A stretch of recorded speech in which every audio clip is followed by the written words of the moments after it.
Ladies and gentlemen, Dr. Timothy McKnight. Good evening, everybody.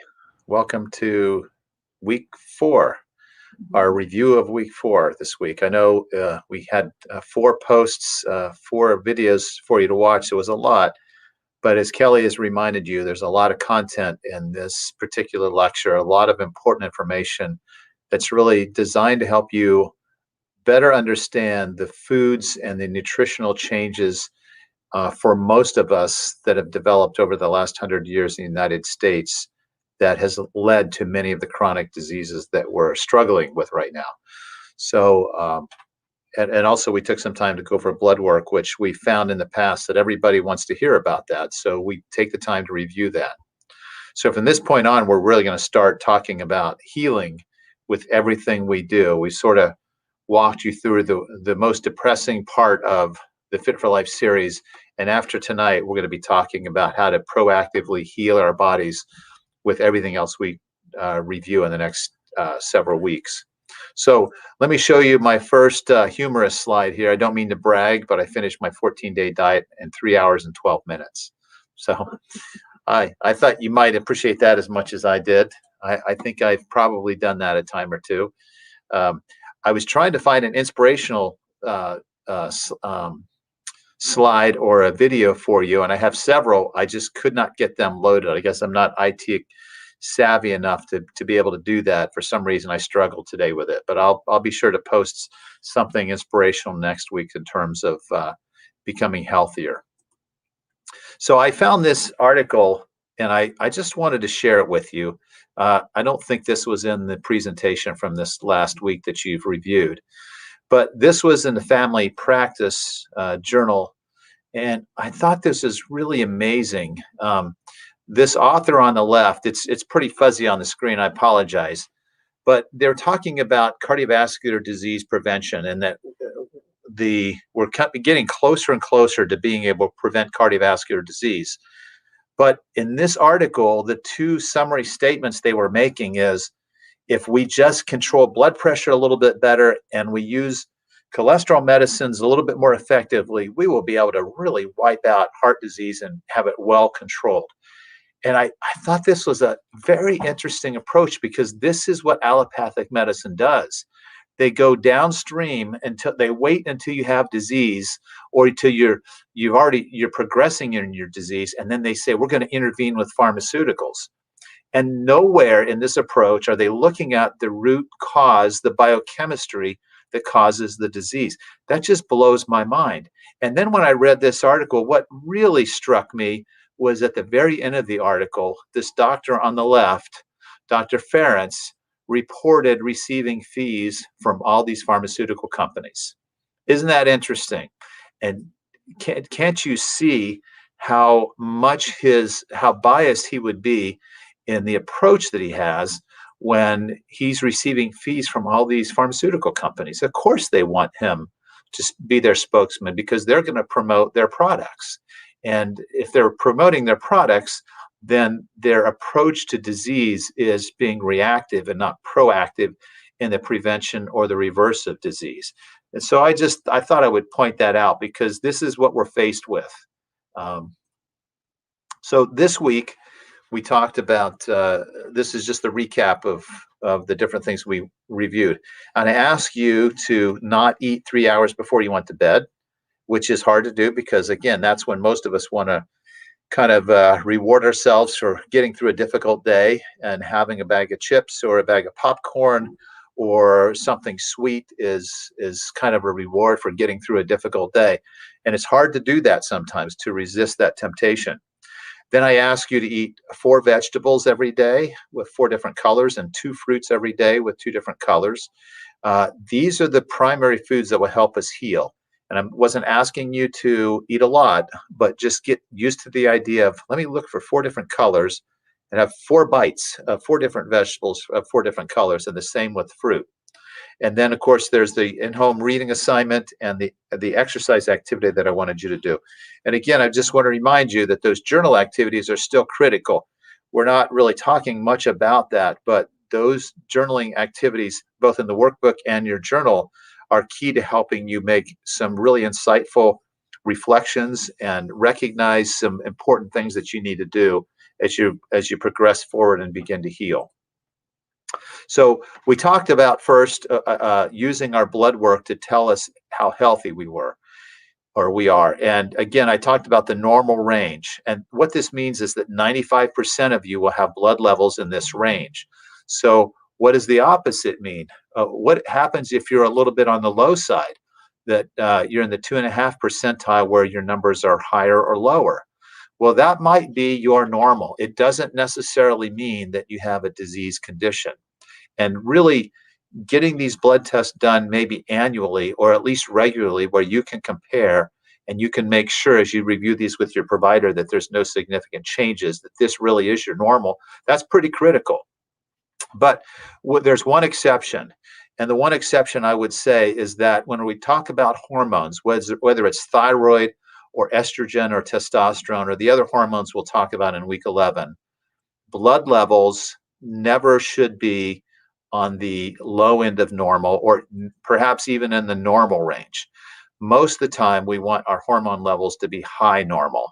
And the point behind this is that a blood test only is a reflection of what the hormones are in our blood. They don't work in our blood. Hormones don't magically appear in our cells. There's checks and balances. There's 4 or 5 or 6 steps that have to happen for hormones like thyroid and estrogen and testosterone to get into the cell where it does its work. So just because you got a normal level doesn't mean your cell is satisfied with the hormone levels that you have.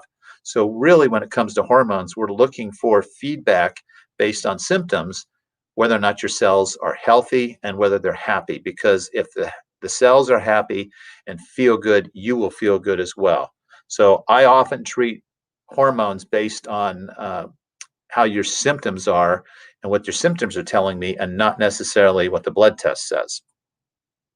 So we talked about these different, I'm not going to review all the blood tests, but I did want to, again, remind you of the value and the importance of the C-reactive protein. This is an inflammatory marker, and we'll mention this a few times tonight.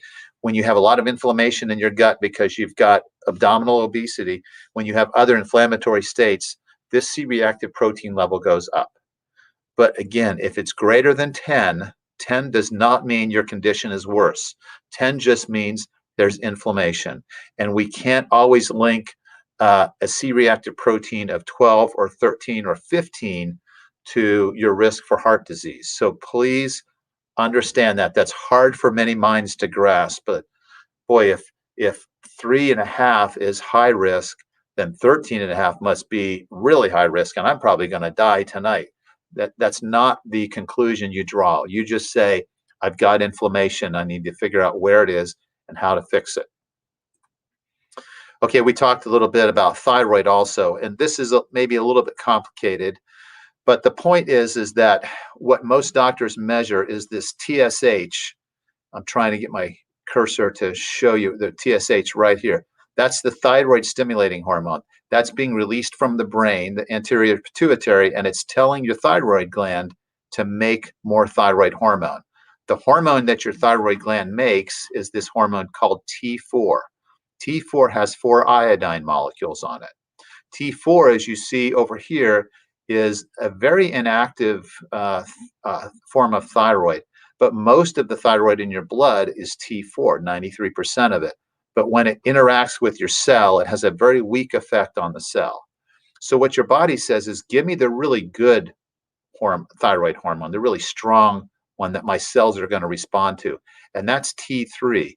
So what your body does is it makes T3 in the liver by taking an iodine molecule off. So now there's 3 iodine molecules. This is the thyroid your cells are craving for. And how well you do this depends on how healthy your liver is. And there's a lot of variables that we'll talk about in week 11. And if you wanted to skip ahead and look at chapter 11 in your workbook, there's 2 or 3 pages on thyroid metabolism that'll help you understand this, because many of you have low thyroid. Many of you are taking thyroid medication, and most of you who are doing that are probably not feeling like it's making a difference. And As you read this chapter, this part of chapter 11, I think it'll become apparent why you're probably not feeling the benefits. It's because you're taking something that is not going to work. Synthroid and levothyroxine are T4. If this enzyme that makes T3 worked really well, you would be fine. But for many of us, we don't make this conversion very well. So our cells are not seeing the T3 that they're craving, and our symptoms continue to be symptoms of low thyroid, like dry skin, brittle nail, hair loss that's more significant than usual. And women notice this more than men. Fatigue can be another symptom, so can constipation. But these are the symptoms that we look for. And then when we see a low normal free T3, we almost always know that it should be replaced by something better than levothyroxine or Synthroid.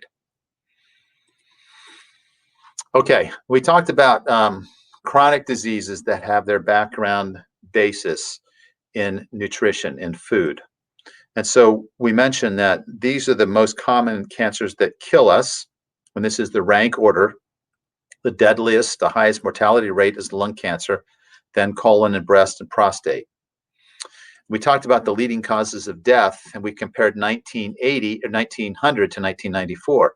And you see this big jump from heart disease. Heart disease rates quadrupled as far as a cause of death in those 94 years.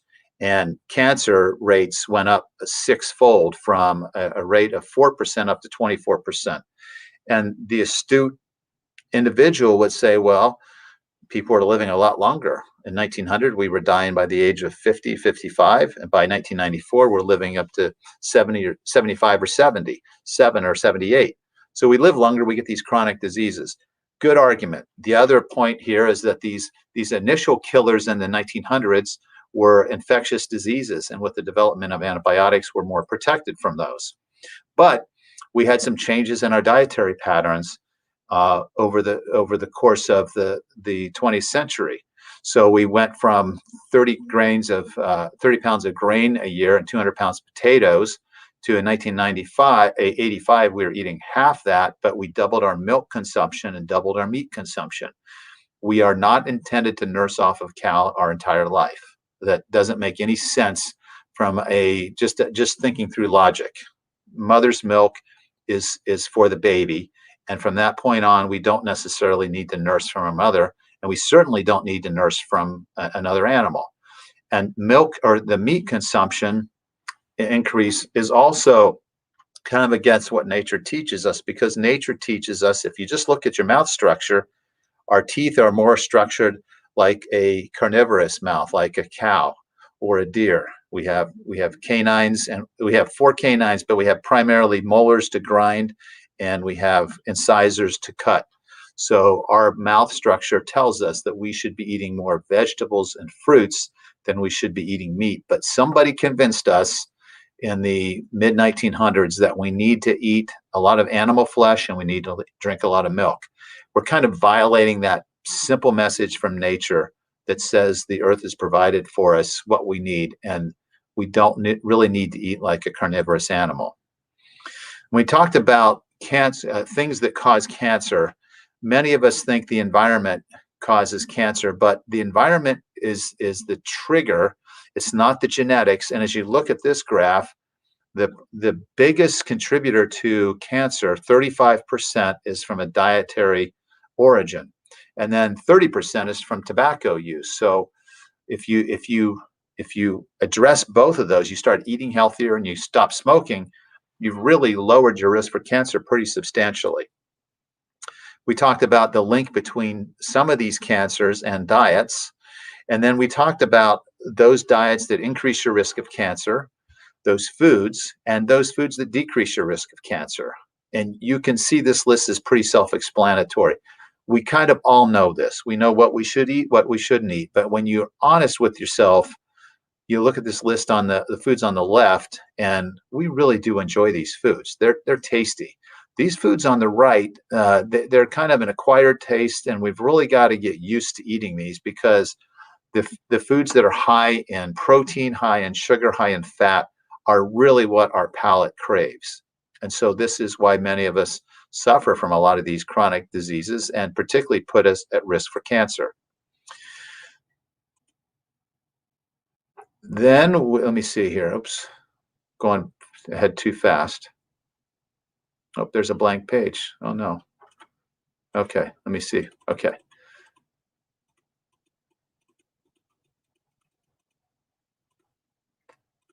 Okay, I'm not sure what's going on with the slides here. We talked about nitric oxide and its role and what affects nitric oxide? Well, inactivity will lower nitric oxide levels. High sugar diets will lower nitric oxide. Elevated homocysteine levels, which injures the blood vessel lining, can be caused by low nitric oxide levels. And these are genetic defects. And I'll show you this a little bit better in a minute. So eating a lot of green leafy vegetables, spinach and arugula, and some of the other green leafy vegetables that we would put in a salad, these are really good sources of nitrates that help us make nitric oxide. Nuts and seeds and taking B complex. And having an elevated C-reactive protein, which comes from diets that are high in sugar and fats, and also are the result of visceral fat, can also put at risk for heart disease. A type A personality is another risk factor for heart disease. Now, we consider these minor risk factors for heart disease. Poor dental health. This is where the bacteria attack the lining of the blood vessel. And then finally, sleep apnea. When you have sleep apnea, you're basically suffocating every night. It's a stressful, adrenaline rushing event. And so the body's trying to keep you alive by making a lot of adrenaline because you're suffocating every few minutes. My last patient today is 60. He had open heart surgery a few years ago. He has sleep apnea. He would stop breathing on average 25 times an hour. That's moderate, almost severe sleep apnea. That puts him at very high risk for heart disease because you don't make nitric oxide, so you don't dilate your blood vessels. You make more adrenaline, your blood pressure goes up, your cholesterol level goes up. This puts him at a high risk. So he's a very healthy looking guy who just happened to have bypass surgery. And today, unfortunately, his blood pressure's up. He's not sleeping. He's got a sinus, he's got a deviated septum, so he can't breathe out of his sinus. And he's exhausted. I mean, he's exhausted. His testosterone level is extremely low. When I put him on testosterone, it didn't really help him. Well, the problem is his sleep apnea persists because he's not wearing the machine. He's not using the CPAP. So he is not making testosterone. His 6 hours of sleep that he thinks he's getting is the equivalent to his body of about 2 hours. And he's a wreck. He is at high risk for advancing heart disease, in addition to just not feeling well. So sleep apnea is a huge issue that you just cannot afford to overlook. I'm sorry about that. Let me see if I can go back. So these are what we consider the minor risk factors for heart disease. Now, let me make sure I didn't miss one. Here we go. These are the major risk factors. So you all know this. And family history before the age of 65 is huge. But everything else on this list, you have some control over because these are, for the most part, lifestyle choices. This is showing you what the arteries look like when they're as the inside of the arteries as they develop cholesterol deposits. The artery in the middle is a very healthy, smooth artery that looks like it should. Unfortunately, this is from a young child. The one on the right is an artery that you can see it's yellow because it's got fatty streaks, cholesterol deposits already appearing. And we see this in the mid-teens in some children. So it happens quickly because of the diet. The artery on the left is you see the yellowish color, but you also see these deposits, and these are calcified arteries that if you feel these, they feel hard and gritty because the calcium accumulates any place where there's long-term inflammation. This is what we don't want. And so some of you have known heart disease. You've got a stent. You've had open heart surgery. And the question is, can this be reversed? Well, if you ask the doctor who I cited earlier on in the presentation tonight, can you reverse this? he would say, no, but we can give you a cholesterol medicine. We can get your blood pressure down, which, yes, for some people, you should do that. But he would say, absolutely, no, you can't fix this. If you ask Dr. Esselstyn, he would say, of course you can. In my experience, 85% of my patients who eat clean can reverse this plaque at least to the level of the fatty streak. I'm going back here in the slides. I apologize. So this is heart disease. So we talked about cancer links with diet, and now we're looking at heart disease and links with dietary changes. So let me go back here because I'm just struggling with advancing the slides for some reason. Don't know why this has been really tricky here. I think we've covered all of this. So if there's any questions, I will try to answer those at the end of the session tonight. I apologize that this is not going smoother for you. There's another hormone, and it's this wonder compound, nitric oxide. And what blocks its production? Well, trans fats and animal fats. And I want you to understand when I ask you this question, I want you to be able to answer it confidently. Where on the planet do you find trans fats? And the answer is nowhere. Nowhere in nature do you find trans fats. Yet we put it in our bodies. That does not make sense. We think we're fooling nature, and we're actually doing harm to ourselves. A lot of animal fats will also do that. If we're eating a cow that's been raised in a feedlot that's got a high corn content in its diet to make it grow quickly and be full of fat, that animal, because those corn oil products or the corn feed is very high in omega-6 fatty acids, that's very inflammatory. That's actually a very obese, inflammatory, sick cow. But when we eat that meat, it sure tastes juicy, and it really tastes good. So the consumer demands it, and the steakhouse provides it for us. But these are not healthy animals. So these types of dietary changes with trans and animal fats will block nitric oxide production for about 6 hours. It'll take that long for the body to restore itself. So this obviously has implications for heart disease and erectile dysfunction. Boy, I'm really struggling here. Okay, so there we've got it. This is the most potent blood vessel dilator and a powerful anti-clotting chemical, nitric oxide. I shared with you a few short video clips from Dr. Nathan Bryan, who showed how much the artery can dilate after adequate nitric oxide is supplied. And it should have impressed you like it did me.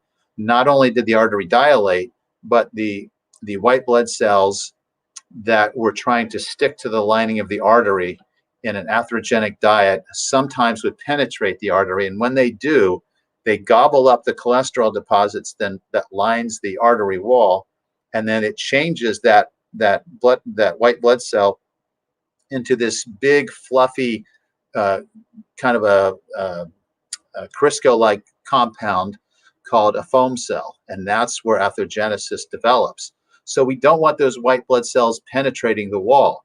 Well, if you take a nitric oxide supplement or you restore healthy nitric oxide levels, as you saw in that video clip that I shared with you on the Facebook page, those white blood cells, they just bounce off the wall and they never even have a chance to attack or attach to the wall of the artery. So nitric oxide is a wonderful, wonderful compound that our body makes. And unfortunately, we do a lot of things to hurt ourselves. So there's some of the health consequences that you can have if you have low nitric oxide levels. And as you look at this is interesting. High blood pressure. You should think, if I got high blood pressure, I'm not making nitric oxide. That should be self-evident because it dilates the blood vessels. If you don't dilate the blood vessels, the pressure goes up. Atherosclerosis, that's the process. That clearly is linked to this. Alzheimer's disease and even slower cognition. There's a direct link between low nitric oxide levels. If you try this supplement that I recommended, the Neo 40, that helps you make nitric oxide, many of you will notice within probably a week or two that your cognition and your short-term memory is slightly improved. So I would at least look for those things if you take the supplement.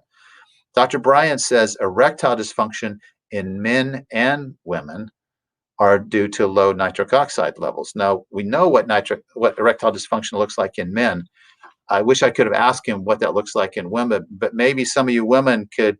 Nobody's going to talk about this, I'm sure, but there are some women that have a more difficulty being aroused, and maybe that's more difficult as they age, because if you don't have enough blood flow to the clitoris, the arousal level isn't the same. So if you restore nitric oxide level, the clitoris becomes more engulfed with blood or engorged with blood. There's more likely to be greater orgasmic satisfaction. And then we have peripheral artery disease, chronic inflammation. If your C-reactive protein is high, just assume that you're having problems with nitric oxide production. Shortness of breath. This is pretty interesting. Nitric oxide helps you deliver more oxygen to extract it from the lungs and deliver it to the tissues that need it, especially with exercise. So why wouldn't every athlete want to optimize their nitric oxide production? Then blood clots, immune dysfunction, and even uncontrolled cell proliferation that causes or leads to cancer can be linked to low nitric oxide levels. And as you look at this image of this artery on the right upper hand corner of the slide, you can see that it naturally falls each decade until by the time you're in your 50s, your nitric oxide level is only about 35% what it was in your early 20s. So there's a marked decline. And we all just say, well, I'm just older. That's what happens when I get older. And I don't buy that. I think we should all be much more vibrant as we get older. Not more vibrant than when we're 20, but we shouldn't accept that now because we're 55, we just can't do a lot of the things we used to do. That may be true in some ways, but in a lot of ways, I think we can have much more energy and feel much better if we balance these key hormones and these key chemicals in our body with a healthy diet.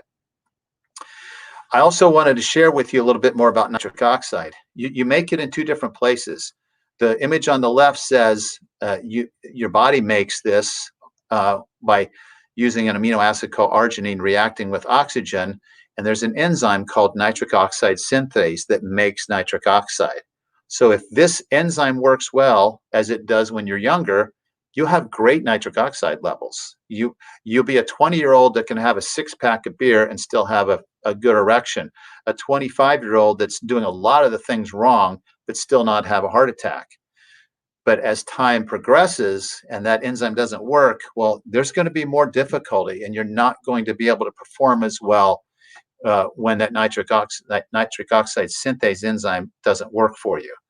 The other pathway where you make nitric oxide comes from your diet. And I want to explain both of these in a little bit more detail. So here's the pathway of production through an enzyme system. Now there's 8 cofactors that run that enzyme. So it's not as simple as taking L-arginine as a precursor, and a lot of health food stores promote this. That will not fix your nitric oxide level problem. It turns out you have plenty of arginine in your cells. You don't need to supplement it. In fact, supplement it can actually make this problem worse. What you need is a healthy enzyme to do this job, this function. Now, let me throw a little bit of a complicated pathway in here, but I want to tell you a personal story because both my parents have had open heart surgery in their later years. My father at 84, my mother at 78. So they developed heart disease because of lifestyle choices, not because there was a strong family history, not because of diabetes and smoking. And here I am, their son, thinking, how do I avoid that? What do I need to do? Well, we'll talk about this more next week, but there's an enzyme right here. And it turns out that this enzyme, if it doesn't function well, you have high homocysteine levels. And you can measure that. Well, I have high homocysteine levels.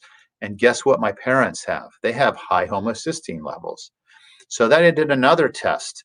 And I found out that this enzyme here that's encircled in red, that I have a genetic defect in this enzyme, and it's only 60% active. Guess who else has the genetic defect? Both of my parents. All three have the same genetic defect. That means my brother has the same genetic defect as well. So we have more homocysteine levels that build up in the blood that injure the lining of the arteries. Well, it's very easy to fix that problem because you can drive this reaction forward by taking folic acid, B12, and B6. And I'll show you this next week, I think, how I did that. So those are vitamins that are required to make this pathway run. But this is like a sort of a like a watch where you have all these wheels that turn and they spin. So there's a downstream effect. If that enzyme circled in red is not cranking out 100%, but it's moving slowly, the downstream effect is, you can see how this is linked to NOS, which is nitric oxide synthase, the enzyme that makes nitric oxide. So what would you expect that my mother and my father and I have struggled to do? It's make nitric oxide. Now, in my case, I've done pretty well with this, primarily because I eat healthy and I exercise a lot.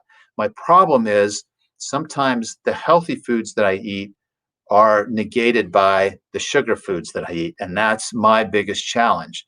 But I haven't struggled too much with the ill effects of nitric oxide deficiency yet. But if I don't change, those things would come.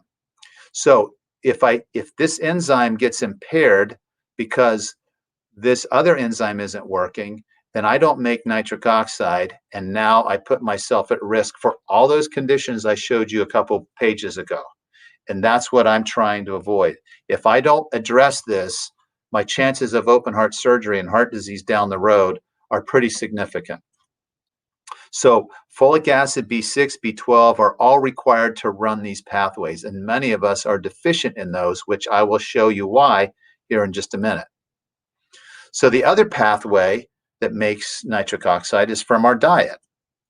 Well, we need about 300 to 400 milligrams of nitrate every day in our diet to lower our blood pressure. We get that from green leafy vegetables. We get that from nuts and seeds. The problem is most Americans only eat about a half to a third of enough nitrate to do the job. And when you start to look at, so the US diet is deficient in nitrate. And if you look at, say, spinach from Ohio versus spinach from California versus Texas versus Mississippi versus Minnesota, you're going to see different contents, different amounts of nitrate in that same vegetable because the regional differences in the soil. And sometimes these differences are much as 50 times. One might be 50 times higher or lower than another one. And it's interesting that even organically grown vegetables have less nitrate than conventionally grown. So normally we want these organically grown vegetables because they don't have the pesticides in them, but they often are lacking in nitrate. So here is nitrate right here. This comes from these foods, the green leafy vegetables, from the other healthy foods that we'll talk about next week. When we chew them up, the bacteria in our mouth convert them to nitrite, the image on the next image down. The problem is we kill these bacteria off because we use mouthwash, because we're trying to kill bacteria. Well, we kill some of the bacteria that cause bad breath, but we kill some of the good bacteria. So now we can't make this conversion. Some of us seem to always be on antibiotics, and that kills those bacteria. So that's a problem. If we get past this step and we can convert the nitrate to nitrite, which is NO2, then we have one more pathway that has to be overcome, and that's making nitrite convert into nitric oxide in the stomach, in the acidic stomach. But if we take acid blockers for heartburn, we won't make this conversion. So you can see that even though 50% of our nitric oxide comes from diet, if we use mouthwash, if we brush the back of our tongue, if we take antibiotics frequently and we don't take probiotics with them, if we use acid blockers or anything to neutralize acid reflux, we're going to impair our nitric oxide ability to make nitric oxide. So all these things factor in when we're talking about nitric oxide and our health. So how do you naturally enhance this important chemical? Well, you eat these vegetables that are so good for you, and you chew them. You're much better off to chew them than to grind, to put them in a blender and drink it as a smoothie. Chewing really helps you and gives you a chance to activate the nitrate and get it out where it's still in your mouth. If you swallow it, it has no time to really interact with those bacteria on the back of your tongue. So chewing it in your mouth And really chewing it well is really how you activate and release the nitrate from the food. Then we can increase our intake of antioxidants because they also help with the formation of nitric oxide. You can try this nitric oxide boosting supplement, this Neo 40 supplement that I'm recommending that Mako's is now carrying. And they are going to sell it. The first round for $59 a box. There's 60 lozenges that would last you anywhere from 1 to 2 months, depending on how you're taking it. And then it will be retailed at $89. So it's pricey, but it's a really, really powerful supplement, and it can be very, very effective. Anybody with heart disease or high blood pressure, I'd certainly recommend that you take it, or at least try it. We want to limit our use of mouthwash and acid blockers. I mentioned this.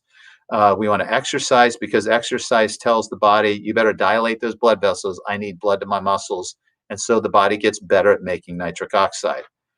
If you want to impair nitric oxide, you'll eat a high sugar, high fat diet and drink a lot of alcohol. So these are the things you need to avoid to enhance your production naturally.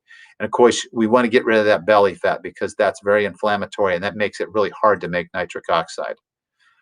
I mentioned that sugar, just the equivalent of sugar that you would have in 2 cans of Coke, constricts your blood vessels. And they didn't describe the mechanism, but are the blood vessels constricted because sugar impairs nitric oxide production? It certainly would be a worthy hypothesis to consider. We know sugar makes the platelets sticky and makes clots more likely to happen. If you've got heart disease, you probably should not be drinking Coke or any sugary soft drink. Okay, then we talked about high blood pressure and the different things that you could do to lower your blood pressure. And when we can do all these interventions, and these are great, eating a healthy diet, increasing your exercise, watching alcohol, losing your weight. But if you've got high blood pressure, think nitric oxide deficiency. How do I fix that? Well, you fix that with the things I just told you, which are also appearing on this chart. All these things can help you make nitric oxide. That's why the blood pressure comes down.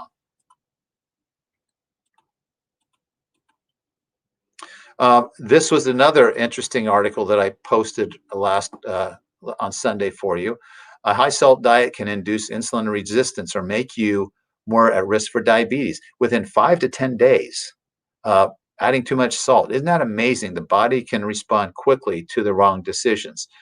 There's a fair amount of published data suggesting that a high salt diet is associated with hypertension, diabetes risk, obesity, and metabolic syndrome. I didn't realize that.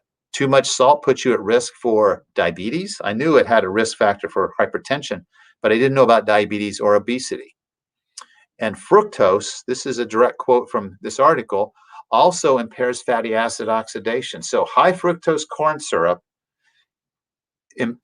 blocks your ability to burn fat for energy. And that's, if you're trying to lose weight, that's what you're trying to do. You want to do that well. So you cannot have high fructose in your diet and expect to burn fat. In fact, what high fructose will do will cause you to make fat. And it will slow your metabolism. That's exactly the opposite of what we want. So the question is, are you willing to give up foods that have high fructose corn syrup in it to burn the fat and to get healthy? So this is the visceral fat on the inside of the lining of the inner part of the stomach, inside the stomach muscles. We talked about all the health consequences of this condition, and metabolic syndrome is one of those. 3 of these conditions, and you've got metabolic syndrome. Okay, and then we talk about another interesting way to look at this is the subcutaneous fat versus the visceral fat. And this top graph is men. And you can see with age, men develop more and more visceral fat. And once they've had visceral fat accumulate for a couple of decades, their risk for diabetes and heart disease goes up. Their risk for low testosterone level goes up because it's very, very inflammatory. Now, women, as you look at women, you see that there's not a change in their visceral fat content until when? Well, until menopause hits. And many of you women know how awful this is when you gain, if you're lucky, 5 pounds, but if you're like most women, it's 10, 15, 20, or 30 pounds around the middle. That is only because of a lack of estrogen. That has nothing to do with you being lazy. It has nothing to do with you eating the wrong foods. It has everything to do with estrogen being shut off because you've gone into menopause. If we give you estrogen in menopause, you'll feel better in every way, and you will not develop the same amount of visceral obesity. These are the consequences of a big gut, of metabolic syndrome. We talked about cancers that you're at risk for, high blood pressure, diabetes, heart disease, gallstones, high cholesterol levels, all of these. This is a heavy price to pay to continue to eat foods that you enjoy eating. Okay, then we talked about the changes in our diet. And the first change was boy, I don't know what's going on here tonight. I cannot figure out why this is not working for me. We talked about the first change was starting to eat wheat that had become refined, because if we grind up wheat with a wheat germ in it, the fatty acids in that go rancid, and it doesn't taste well. It doesn't have a long shelf life. So we developed the technology to remove the wheat germ out of the wheat kernel, so when we grind it up, that bread can stay on the shelf longer. But when we did this, we found that Americans had all these deficiencies of important vitamins and minerals.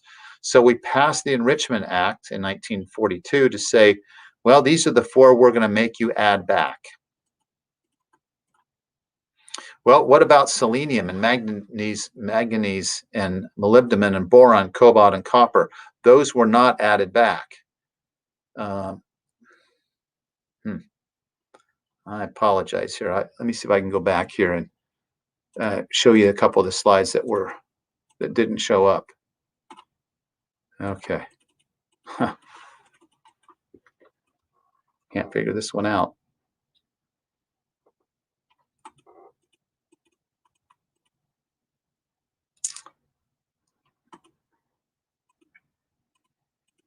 Well, hopefully you can go back to either the PDF that we sent with this lecture, or the class summary from earlier this week. I think would have been the section 3 that talks about the fact that all of these vitamins and minerals are stripped and are not added back by the Enrichment Act. And many of us have deficiencies in selenium. Magnesium is another one that should be on this list that wasn't added back. So when you eat these foods that say enriched, you should think, no, they're not enriched, they're actually deficient. And then we talked about our fat content, and we talked about trans fats and hydrogenated fats and how bad they can be for us. And the reason we have trans fats, or the question is, where do you find trans fats?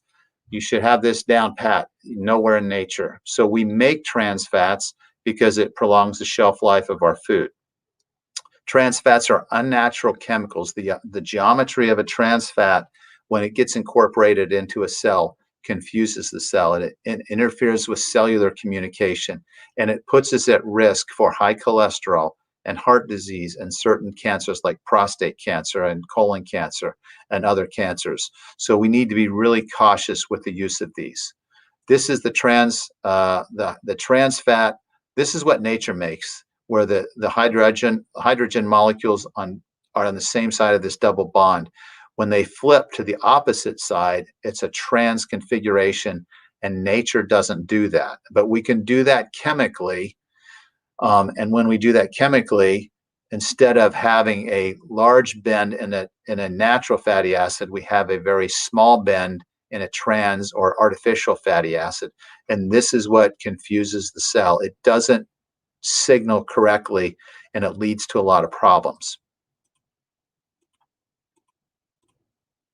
Then we talked about, let's see if I can make this one work, because this was an important slide I wanted you to see.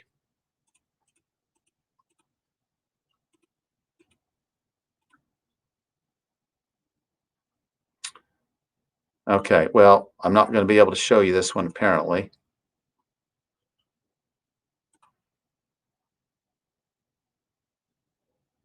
But this was the image that showed saturated fats, monounsaturated fats, and polyunsaturated fats.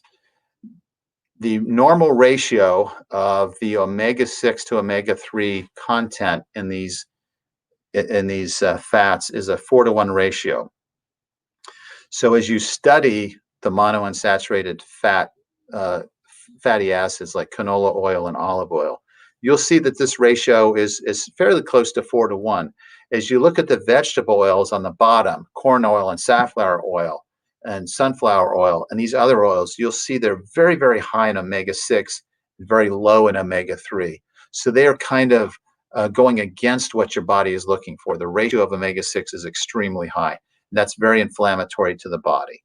It doesn't mean we're going to die if we eat peanuts or we use some corn oil now and then, but just understand that is a concentration of omega-6 much higher than what nature intended us to eat. And if we use those vegetable oils in our cooking or in the foods that we eat that other people prepare for us, which are in boxes and in every aisle of the grocery store except the produce aisle, then we're going to pay a price for this with our cholesterol levels, with our risk for heart disease, and with general inflammation. So this causes an imbalance in our diets. Too much omega-6 or not enough omega-3. We're a sixth of the intake we were 170 years ago because we eat less fish, we eat more omega-6, we eat fewer vegetables and seeds. We have a lot more, we double the consumption of omega-6s in our diet because we're eating grain-fed meat, which are meats that are high in corn oil. We're using commercial vegetable oils in our food products, and our snack foods are high in omega-6s, as well as our fast foods. So we've got to reduce the intake of the omega-6s and increase the intake of omega-3s. This was just showing you. Now we're going to move on to we're going to move on to high fructose corn syrup here somehow. There we go. High fructose corn syrup. This comes from corn, but the process to make this is completely unnatural. Nature does not make high fructose corn syrup. These amounts are way too high for our body. It requires a factory to do this, and these are the chemical steps to turn corn starch, corn carbohydrate into a very sweet, highly soluble, and very inexpensive sweetener, which is high fructose corn syrup. This is showing you the graph of the obesity rates compared to the consumption in pounds per year of high fructose corn syrup. It's pretty high.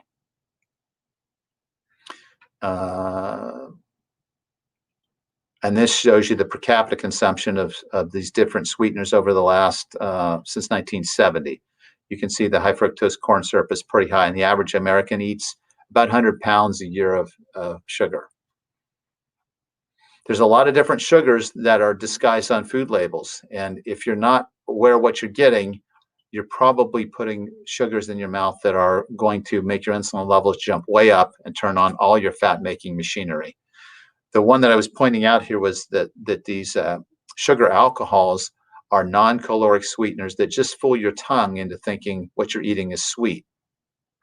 They don't give you calories. They don't cause the insulin release for fat synthesis, but too much of them can make you feel bloated. So there's an inflammatory stress when we eat too many calories, and overnutrition increases the C-reactive protein. Reducing your calories by 100 calories a day reduces that inflammation.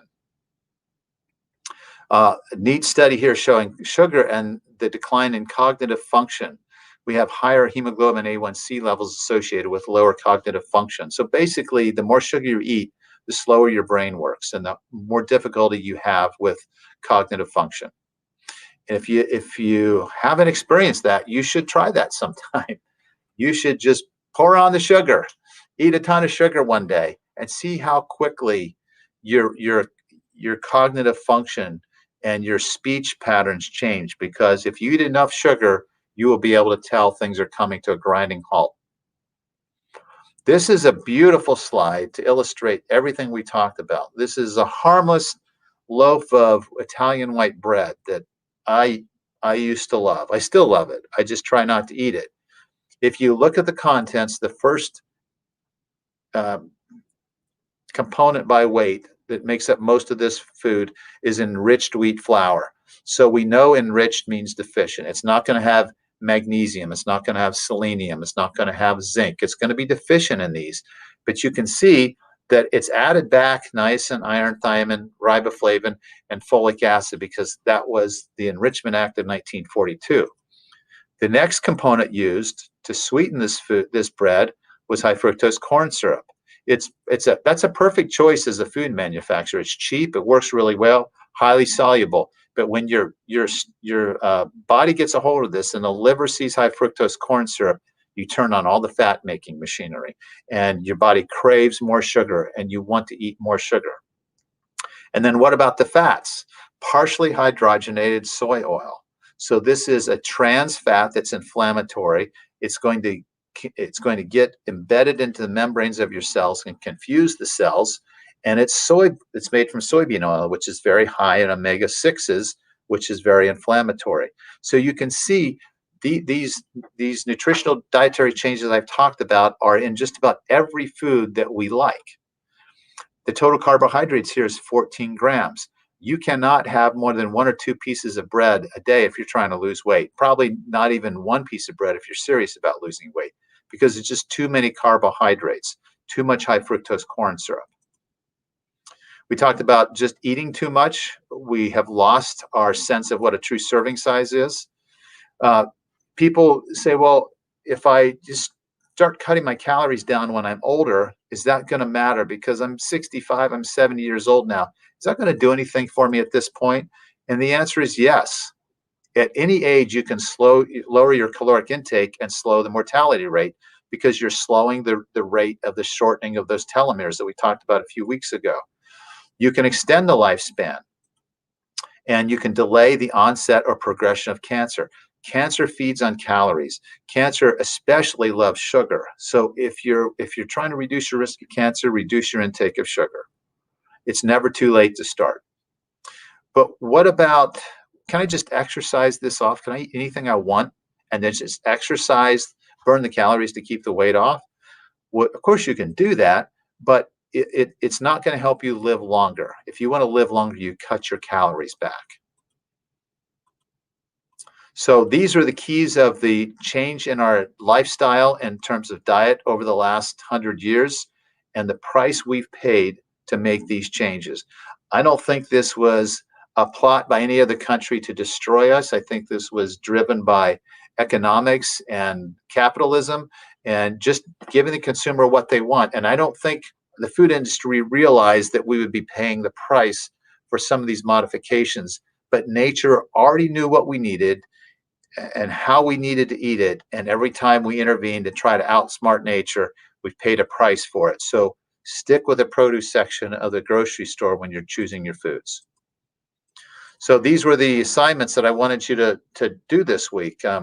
Get rid of those bad things that have changed in our diet. Look at your pantries, look in your cupboards, and get rid of the enriched product. Get rid of high fructose corn syrup or sugars on your labels, and look for hydrogenated or partially hydrogenated trans fats and eliminate those. And if you do that, your cupboards and your pantry is going to be nearly bare because almost everything that you eat has those foods in them. So it's probably not realistic to expect you're going to eliminate all these, but the more you can, the healthier you'll be. The healthier you'll be. So you want to eat most of your food from the produce section as raw as much as you can. Okay, so next week we're going to start talking about healing. We'll talk about foods and water and supplements that help us heal. So that's the presentation. Let me see if I can turn this off so I can see you all better. There we go. And then I will entertain any questions that you might have. Which brand of B complex? I like the NutraScriptive brand. They carry it at Mako's, NutraScriptive, and you can go to nutrascriptive.com. That's actually what I used, and I'll show you next week, but my homocysteine level came down to acceptable ranges after taking one a day. So it's really easy to do. Is there a measure or test for nitric oxide levels? Um, it's got a the half-life of nitric oxide is 1 second, so it's really hard to measure that. But there are strips that you can get that measure, I believe, nitrate and nitrite in your saliva. Uh, so that would be something that you could maybe think about doing. How long can it take to improve a very high C-reactive protein?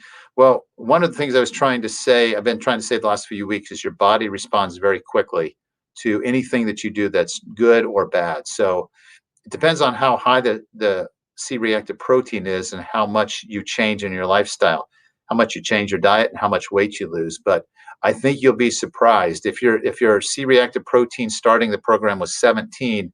I would not be surprised to see your C-reactive protein go down to 10 in the 12 weeks of the program. And as you approach a more ideal body weight and continue to eat healthy foods, there's no reason to believe that it can't come down even much, much further than that, under 3. Is nitric oxide a measurable lab, or improvement just secondary to symptoms? That's a good question. I don't know, but I don't think, from what I've studied, that is something that is easy to measure. I don't have a definite answer, but I think what we're looking for is symptomatic improvement, blood pressure improvement. Again, for men, this is pretty easy. And I don't want to give you the wrong impression here, but the quality of those nighttime erections and whether you can maintain an erection when you need to tells you a lot about your nitric oxide level. It may be a little bit harder for women to assess that, but having good blood pressure is certainly one way that you can be reassured that you're probably doing okay with nitric oxide.